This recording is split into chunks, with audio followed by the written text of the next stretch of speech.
la vague de chaleur pour s'assurer que tout va bien. Le docteur Amin Daman a co-rédigé ces recommandations. On devrait déjà avoir des listings de patients à risque qu'on aurait évalués par avant. Donc ça, c'est primordial parce que ça veut dire qu'au moment où on sait qu'il va y avoir un épisode de canicule, on va s'assurer qu'il y a des filets de sécurité qui ont été mis en place autour de ces patients. Sur le terrain, l'idée est bien accueillie, mais elle soulève une question très concrète. Qui paiera le temps consacré au suivi téléphonique des patients ? La docteure Catherine Close est médecin généraliste. Elle plaide pour le retour d'un système comparable à celui qui existait pendant la pandémie de Covid. Il ne faut pas oublier que le code de téléconsultation a été supprimé. Et donc, si je donne mon avis, si je veux aider un patient et le suivre pendant la période de canicule, je dois pouvoir aussi tarifier quelque chose. Pour plusieurs médecins, cette mission de prévention a tout son sens, mais elle mériterait un véritable cadre avec une rémunération des téléconsultations. Voilà pour le sujet de Fiona Collienne. Au Moyen-Orient, il paraît déjà loin le cessez-le-feu entre l'Iran et les États-Unis. Les Nord-Américains annoncent 120 frappes cette nuit avec un objectif clair, empêcher l'Iran de bloquer le trafic maritime dans le détroit d'Ormuz. La riposte ne s'est pas fait attendre puisque l'Iran a répliqué dans la nuit avec des tirs de missiles vers les principales bases américaines dans la région, au Qatar, à Oman et à Bahreïn. Ce matin, l'armée jordanienne annonce pour sa part avoir abattu 4 missiles iraniens dans son espace aérien. Une petite révolution se prépare dans le domaine du streaming musical. Vous avez peut-être du mal à les distinguer, mais chaque jour, des dizaines de milliers de morceaux générés par l'intelligence artificielle débarquent sur les plateformes d'écoute comme Spotify, Apple Music ou Deezer. Le problème, vous les écoutez souvent sans le savoir et ces robots siphonnent une partie des revenus des artistes humains.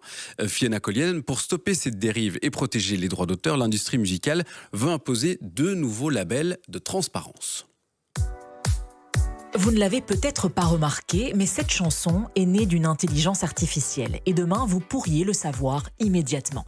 L'industrie musicale veut créer 2 labels pour savoir qui est derrière la musique. Le label généré par l'IA signalera les morceaux dont l'essentiel de la création, la musique, les paroles, est produit par une intelligence artificielle. L'autre label, assisté par l'IA, concernera lui les artistes qui l'utilisent comme un outil, mais restent les véritables créateurs de leurs chansons. L'objectif n'est donc pas d'interdire l'intelligence artificielle, mais bien d'apporter un peu de transparence. Et cette transparence, elle est intéressante évidemment pour les auditeurs, mais il y a aussi un gros enjeu économique pour les artistes. Oui, car aujourd'hui, les morceaux générés par l'IA sont rémunérés comme les autres. Ils captent donc, eux aussi, une part du gâteau du streaming. Et mécaniquement, il y a moins d'argent pour les créateurs humains. Sur la plateforme française Deezer, près de 44% des morceaux mis en ligne chaque jour sont générés par intelligence artificielle. Les identifier permettrait donc aux plateformes de revoir les règles de rémunération. Certaines commencent déjà à bouger. Le service de streaming Tidal a annoncé qu'il ne verserait plus de droits d'auteur aux morceaux entièrement générés par l'IA. Une bonne nouvelle donc pour les artistes qui sont présents sur ces plateformes et qui peuvent espérer une rémunération plus juste à l'avenir. Et ce petit air-là que vous allez entendre, vous allez sans doute le reconnaître, ce n'est pas de l'intelligence artificielle.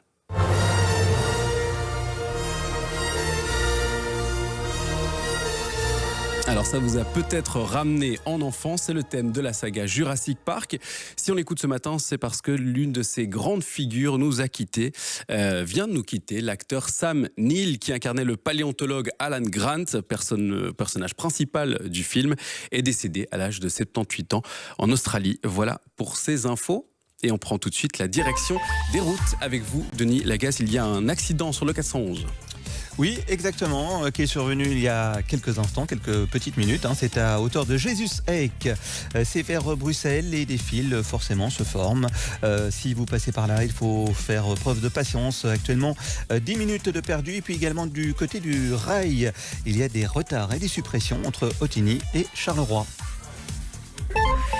Partagez vos alertes mobilité. 0800 48 400. Et la suite de votre matinée, c'est avec Cyril et toute l'équipe du 8-9 continue. Et oui, on est là jusqu'à 11h avec Julien Lapraille qui va peut-être souffrir aujourd'hui. On va en reparler dans ses défis. Jonathan et Robin qui sont là. Merci Milan de la rédaction. On revient tout à l'heure à 10h. Tout l'été, le 8-9 continue jusqu'à 11h sur Vivacité et sur la Une avec Cyril.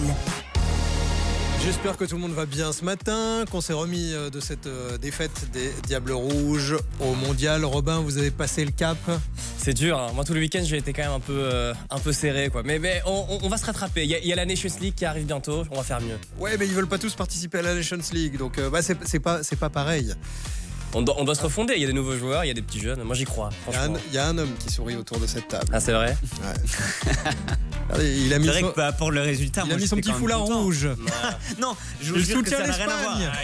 Traître. On l'a trouvé. Ce week-end dans la DH, il disait oui, moi je soutiens les Diables Rouges. Après, entre la France et l'Espagne, personne. Et en vrai, vous savez quoi? Je dormais. J'ai même pas regardé. Quoi? Ah ouais? Non, j'ai pas regardé. Le Là, lendemain, par contre, la première Deux chose que pays j'ai en quart faite de au finale, réveil, vous c'est regardez regarder le score et tout. Et j'avoue que j'étais un peu déçu. Et je suis très honnête. Je me dis, j'aime bien quand c'est l'outsider qui gagne. Déçu parce que les Diables ont perdu ou déçu parce que c'était que 2-1 pour l'Espagne? Non, parce que les Diables ont perdu. Ouais. J'étais un peu plus. Et demain, France-Espagne, vous êtes pour qui? France-Espagne? Ben, la question ne se pose pas. Ouais. Là, le rouge, il a une raison d'être. Ouais, non, pour l'Espagne, évidemment. Je suis sûr La que France, on en a marre, ils ont trop été là. Je suis sûr que vous n'étiez pas totalement pour les Diables Rouges, vous. Ben, j'étais un peu partagé, je vais pas dire la vérité. Je vais pas mentir, mais je vais pas dire la vérité. Voilà, la petite révélateur. Voilà. Allez, on change de sujet. C'est bon, on a percé le mystère. J'espère que tout le monde va bien, que vous avez passé un bon week-end aujourd'hui. Si vous cherchez des bons plans, des choses à faire pendant la semaine, on a ce qu'il vous faut. On s'occupe de tout. Tous les jours, vous avez des bons plans pour aller vous amuser avec la famille. On a de la musique aussi dans l'émission avec des artistes qui viennent nous voir en live tous les matins. Ce matin, c'est Emel qui est avec nous et elle chante ça.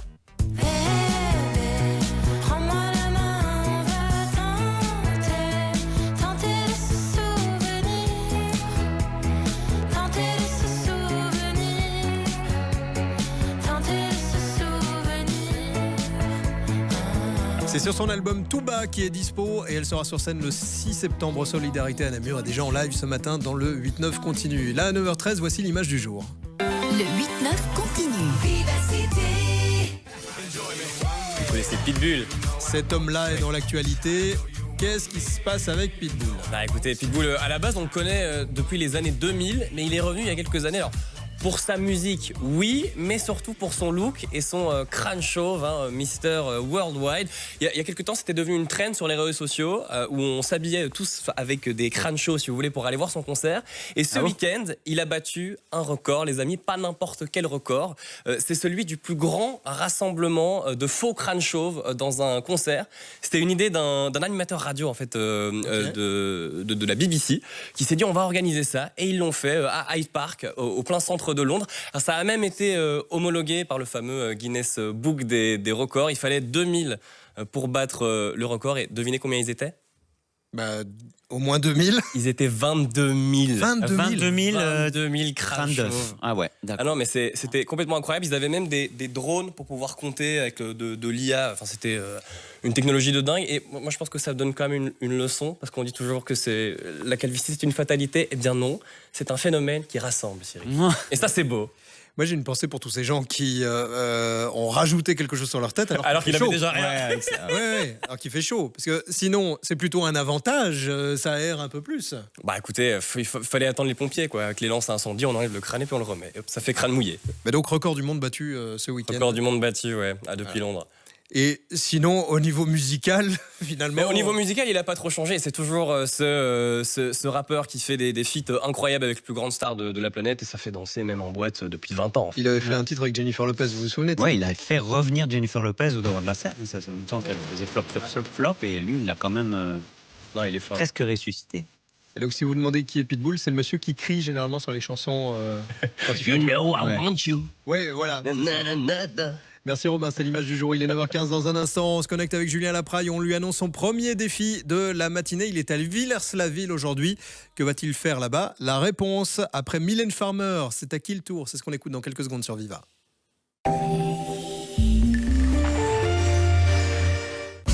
Vous êtes tranquille en vacances. Quand soudain... Oui. Et maintenant ? Chez Verisure, on fait plus que vous prévenir. On intervient. Bonjour, c'est Verisure. Nous avons détecté de la fumée chez vous, mais notre agent de sécurité et les pompiers sont déjà sur place. Pour être vraiment tranquille en vacances, rendez-vous sur verisure.be. Profitez d'une réduction de 50% sur l'installation des packs avec le système d'alarme Verisure. Offre soumise à condition. Verisure, tellement plus qu'une alarme.